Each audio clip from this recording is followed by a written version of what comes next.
అందరికీ నమస్కారం. మీ ఆయుర్వేద డాక్టర్ చిట్టిపొట్ల మధుసూదన శర్మని. మనం ఈ వీడియోలో మోషన్ ఫ్రీగా అయ్యేందుకు గులాబీ పూల వైద్యం అనేటువంటి చక్కటి అంశాన్ని గురించి తెలుసుకోబోతున్నాం. ఈ రోజుల్లో చిన్నపిల్లల నుంచి పెద్దల వరకు ఈ మోషన్ ప్రాబ్లం అంటే వాళ్ళకి మోషన్ ఫ్రీగా అయ్యేటువంటి పరిస్థితి ఏర్పడుతుంది. మోషన్ ఫ్రీగా అయ్యేటువంటి పరిస్థితి ఉండదన్నమాట. కొంతమందికి రోజు 2-3 సార్లు మోషన్ అవుతుంటుంది, కానీ ఫ్రీగా కాదు. కొంతమందికి 2-3 రోజులకు ఒకసారి మోషన్ అవుతుంటుంది, వాళ్ళకి ఫ్రీ కాదు. మరికొంతమందికి మోషన్ రోజు ఉదయం నుంచి రాత్రి లోపల ఏదో ఒకసారి అవుతుంటుంది, వాళ్ళకి మోషన్ ఫ్రీ కాదు. ఇంకొంతమంది ఉంటారు, వాళ్ళకి రోజు టయానికి మోషన్ అవుతుంది కానీ అయ్యేటువంటి మోషన్ను ఫ్రీగా రాదు. వీళ్ళందరూ కూడా ముక్కడం కానీ ప్రయత్నం చేయడం కానీ బలవంతంగా ఇతర ప్రక్రియలు అనుసరించడం వల్ల కానీ చేసి ఆ మోషన్ను బయటికి నెట్టేందుకు ప్రయత్నం చేస్తూ ఉంటారనమాట. మరి ఈ మోషన్ ఫ్రీగా కాకపోవడం వల్ల అనేక రకాలైనటువంటి సమస్యలు కలుగుతాయి. అంతేకాకుండా ఉన్నటువంటి సమస్యలు కూడా, అనారోగ్య సమస్యలు కూడా ఎక్కువయ్యేందుకు అవకాశం ఏర్పడుతూ ఉంటుంది. ఈ మోషన్ సరిగా ఫ్రీగా కాకపోవడం వల్ల మరి ఇలాగే ఈ యొక్క సమస్య కొనసాగుతుండడం వల్ల ఈ మలద్వారానికి సంబంధించినటువంటి అనేక రకాలైనటువంటి సమస్యలు అంటే ఫిషర్స్ రావచ్చు, అదేవిధంగా పైల్స్ రావచ్చు, ఫిస్టులా లాంటి సమస్యలు రావచ్చు, ఇదే విధంగా మరి ఈ యొక్క ప్రేవులకు సంబంధించినటువంటి సమస్యలు రావచ్చు, ఇతర అనేక రకాలైనటువంటి సమస్యలు కూడా రావచ్చు. అట్లే మరి ఈ వెయిట్ పెరిగేందుకు అవకాశం ఉంటూ ఉంటుంది. అదేవిధంగా హార్మోన్కి సంబంధించినటువంటి సమస్యలు వచ్చేటువంటి అవకాశం ఉంటూ ఉంటుంది.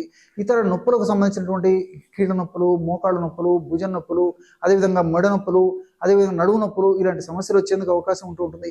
ఇలాంటి అనేక రకాలైనటువంటి సమస్యలు కూడా ఈ మోషన్ ఫ్రీగా కాకపోవడం వల్ల కలుగుతూ ఉంటాయి అన్నమాట. మరి ఈ మోషన్ ఫ్రీగా అయ్యేందుకు క్షేమదాయకమైనటువంటి ఔషధాన్ని వాడుకోవాలి. దీర్ఘకాలం పాటు వాడినప్పటికీ ఎలాంటి ఇబ్బంది లేనటువంటి ఔషధాన్ని వాడుకోవాలి. అందరూ వాడుకోదగ్గ సులభమైనటువంటి ఔషధాన్ని మనం సెలెక్ట్ చేసుకుని వాడుకోవడం వల్ల ఈ యొక్క సమస్యకి చాలా చక్కటి పరిష్కారం దొరుకుతుంది.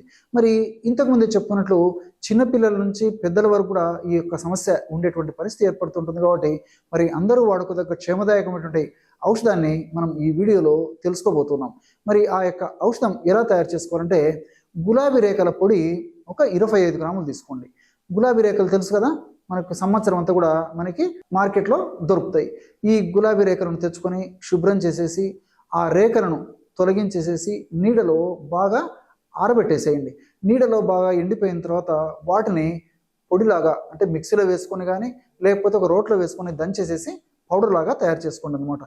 అలా కాని పక్షంలో మనకి ఆయుర్వేద ఔషధ విక్రయశాలలో, పచారీ కొట్లలో కూడా ప్రామాణిక కంపెనీ వాళ్ళు తయారు చేసేటువంటి రోజా పూల పౌడర్ కూడా దొరుకుతుంది. ఈ రోజా పూల పొడి అలాంటిది మీకు దొరికేట్లయితే అది తీసుకుని వాడుకుంటే సరిపోతుంది. కానీ వీలైనంత వరకు మీరు స్వయంగా తయారు చేసుకుని వాడుకుంటేనే చాలా చక్కటి ఫలితాలు త్వరగా శీఘ్రంగా కలిగేదానికి అవకాశం ఉంటూ ఉంటుందన్నమాట. ఎందుకంటే ఈ రోజా పూల యొక్క గుణం ఏంటంటే, రోజా పూల యొక్క పొడిని మనం దీర్ఘకాలం పాటు అంటే చాలా కాలం పాటు నిల్వ ఉంచితే అందులో ఉన్నటువంటి ఔషధ గుణాలు తగ్గిపోయేటువంటి పరిస్థితి ఏర్పడుతుంది. కాబట్టి మరి ఆ పౌడర్ని మనం మార్కెట్లో తెచ్చుకున్నటువంటి పౌడరు ఎప్పుడో తయారు చేసిందైతే ఫలితాలు అంత ఆశాజనకంగా ఉండవు. కాబట్టి మరి విచారించి ఈ మధ్య కాలంలోనే తాజాగా తయారు చేసినటువంటి పౌడర్ దొరికేట్లయితే అది తెచ్చుకోండి. లేకపోయినట్లయితే మీకే మీరు తయారు చేసుకొని ఔషధంగా వాడుకోండి. ఈ రోజా పూల పొడి ఒక 25 గ్రాములు తీసుకోవాలి. అట్లే సునాముఖి ఆకు పొడి బాగా నిదానంగా రాసుకోండి. సునాముఖి ఆకు పొడి, ఈ సునాముఖి ఎండించినటువంటిది ఆకు మనకు మార్కెట్లో దొరుకుతుంది. మంచి కంపెనీ వాళ్ళు, స్టాండర్డ్ కంపెనీ వాళ్ళు తయారు చేసేటువంటి ఈ యొక్క పౌడర్ కూడా మనకు మార్కెట్లో దొరుకుతుంది. ఆకు కూడా మనం తెచ్చుకొని సులభంగా పౌడర్ లాగా తయారు చేసుకోవచ్చు అనమాట. చాలా త్వరగా మిక్సీలో పౌడర్ అయిపోతుంది. ఈ సునామికి పొడి ఒక 25 గ్రాములు తీసుకోండి. సైంధవ లవణం పొడి ఒక 10 గ్రాములు. సైంధవ లవణాన్ని రాక్ సాల్ట్ అనేటువంటి పేరుతో పిలుస్తారు. గడ్డల రూపంలో మనకు మార్కెట్లో దొరుకుతుంది. ఆడ గడ్డలు తెచ్చుకొని కూడా సులువుగా పౌడర్ తయారు చేసుకోవచ్చు. లేకపోతే పౌడరే మనం తెచ్చుకొని కూడా వాడుకోవచ్చు. ఈ యొక్క సైంధవ లవణం చూర్ణము ఒక 10 గ్రాములు తీసుకోండి. గులాబీ రేఖల చూర్ణం 25 గ్రాములు, సునామికి చూర్ణం 25 గ్రాములు, సైంధవ లవణం చూర్ణం 10 గ్రాములు. ఈ 3 పదార్థాలు అన్ని బాగా కలిపేసి ఒక గాజు సీసాలో నిల్వ ఉంచుకొని రోజు రాత్రిపూట ఒక్కసారి అంటే ఒక్క ప్రమాణం రోజు ఒక్కసారి మాత్రమే ఈ యొక్క ఔషధాన్ని వాడుకోవాలి. ఎలాగంటే 100 మిల్లీలీటర్ల నీళ్ళల్లో వీలైతే గోరువెచ్చని నీళ్ళైతే మరీ మంచిది. లేని పక్షంలో మామూలు టెంపరేచర్ ఉన్నటువంటి నీళ్లు ఒక 100 మిల్లీలీటర్ల నీళ్లు తీసుకొని అందులో వయస్సు ఎక్కువగా ఉండి మనుషులు బాగా లావుగా ఉండి అదేవిధంగా వాళ్ళకు ఈ యొక్క మోషన్ ఫ్రీగా కాకపోవడం అనేటువంటి సమస్య ఎక్కువగా ఉండి, మలబద్ధక సమస్య ఎక్కువగా ఉండి, కాన్స్టిపేషన్ సమస్య ఎక్కువగా ఉన్నప్పుడు 5 గ్రాముల వరకు అంటే 1 టీ స్పూన్ వరకు వాడుకోవచ్చు. అంటే 1 టీ స్పూన్ పౌడర్ని 100 మిల్లీలీటర్ల నీళ్ళలో కలిపేసి రాత్రిపూట సేవించాలి. ఈ విధంగా సేవించినప్పుడు ఆ యొక్క ఔషధం తీసుకున్నటువంటి తక్షణమే అత్యంత శక్తివంతంగా ఔషధం జీర్ణ వ్యవస్థ మీద పనిచేసి ప్రేవుల కదలికలను సజావుగా చేసి మరుసటి రోజుకే దాని ప్రభావాన్ని చూపించేటువంటి పరిస్థితి కలుగుతుంది అనమాట. అంటే తీసుకున్నటువంటి రోజు అంటే ఆ రోజు రాత్రి మనం ఔషధాన్ని తీసుకున్నట్లయితే మరుసటి రోజే దాని యొక్క ప్రభావం చూపించి మోషన్ ఫ్రీగా కావడం మొదలవుతుంది అనమాట.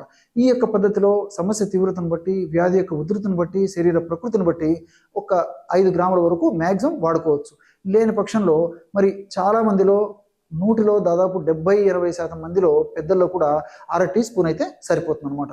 1/2 టీ స్పూన్ పౌడర్ని 100 మిల్లీలీటర్ల నీళ్ళలో కలిపేసి సేవిస్తూ ఉంటే సరిపోతుంది. అంటే 2.5 గ్రాము పౌడర్. మరి చిన్న పిల్లలు అంటే 5 సంవత్సరాలు 6 సంవత్సరాలు దాటినటువంటి పిల్లలైతే ఈ యొక్క ఔషధాన్ని 1 గ్రాము నుంచి మొదలు పెట్టేసేసి 1.5 గ్రాము 2 గ్రాములు ఇలాగా వాళ్ళ యొక్క వయస్సును బట్టి వారి యొక్క వ్యాధి యొక్క ఉధృతను బట్టి కాస్త ఔషధాన్ని పెంచుకుంటుంటే సరిపోతుంది. ఇలా వాడినప్పటికీ 2-3 సార్లు మోషన్ అయ్యేటువంటి పరిస్థితి ఏదైనా ఉంటే మరి తర్వాత నుంచి ఆ యొక్క ప్రమాణాన్ని కూడా తగ్గించి వాడితే సరిపోతుంది అనమాట. ఈ విధంగా వాడుకోవడం వల్ల చాలా అద్భుతమైనటువంటి ఫలితాలు కలుగుతాయి. మరి ఈ యొక్క ఔషధాన్ని వాడుకుంటూ కొన్ని జాగ్రత్తలు కూడా తీసుకోవాలి. అంటే రోజు టయానికి ఆహారం తీసుకుంటూ ఉండాలి, సమయానికి విశ్రాంతి తీసుకుంటూ ఉండాలి. అట్లే తీసుకునేటువంటి ఆహారంలో junk food, fast food, bakery foods, ice creams, cool drinks ఇలాంటివి మ్యాక్సిమం అవాయిడ్ చేయాలి. ఎప్పుడో ఒకసారి పర్వాలేదు, కానీ మరి ఎంత అవాయిడ్ చేయగలిగితే అంత మంచిది. పీచు ఉన్నటువంటి ఆహార పదార్థాలు అంటే ఫైబర్ ఉన్నటువంటి ఆహార పదార్థాలు, ముఖ్యంగా పళ్ళు, కాయగూరలు, కూరగాయలు ఇలాంటివి తీసుకోవాలి. అట్లే వీలైనంత వరకు రాత్రిపూట సాధ్యమైనంత వరకు పెందలాడే రాత్రిపూట డిన్నర్ ముగించడానికి ప్రయత్నం చేయాలి. అట్లే రోజు ఒక ఎక్సర్సైజ్, వాకింగ్ కానీ, జాగింగ్ కానీ, రన్నింగ్ కానీ, స్కిప్పింగ్ కానీ, స్విమ్మింగ్ కానీ ఇలాంటి ఏదో ఒక ఎక్సర్సైజ్ చేయడం కూడా అలవాటు చేసుకోవాలి. ఇలాంటి చిన్న చిన్న జాగ్రత్తలు తీసుకుంటూ నేను చెప్పినటువంటి పద్ధతిలో ఈ యొక్క ఔషధాన్ని కొన్నాళ్ళ పాటు వాడి ఆపేసినప్పటికీ ఈ యొక్క ఔషధ ప్రభావం సదా మన దేహంలో ఉంటూ, సదా మనల్ని కాపాడుతూ, సదా ఆరోగ్యంగా ఉంచేందుకు ఉపయోగపడమే కాకుండా మనం తీసుకునేటువంటి జాగ్రత్తలు కూడా మనకి మోషన్ ఫ్రీగా అయ్యేందుకు ఉపయోగపడమే కాకుండా ఈ మోషన్ ఫ్రీగా కాకపోవడం వల్ల కలిగేటువంటి అనేక రకాలైనటువంటి ఉపద్రవాలను కూడా రాకుండా ఆపేందుకు కూడా మనం తీసుకునేటువంటి జాగ్రత్తలు కాపాడుతాయి. అదేవిధంగా ఈ యొక్క ఔషధం కూడా చాలా చక్కగా ఉపకరిస్తుంది. చూసారు కదా ఎటువంటి సులువైనటువంటి ఔషధ యోగాన్ని మోషన్ ఫ్రీగా అయ్యేందుకు ఈ గులాబీ పూల రేఖలతో తయారు చేసుకుని వాడుకొని సద్వినియోగం పొందవచ్చో ఈ వీడియోలో తెలుసుకున్నారు కదా. మరొక వీడియోలో మరొక అంశంతో మళ్ళీ కలుద్దాం. అంతవరకు నమస్కారం. మీ చిట్టిపొట్ల.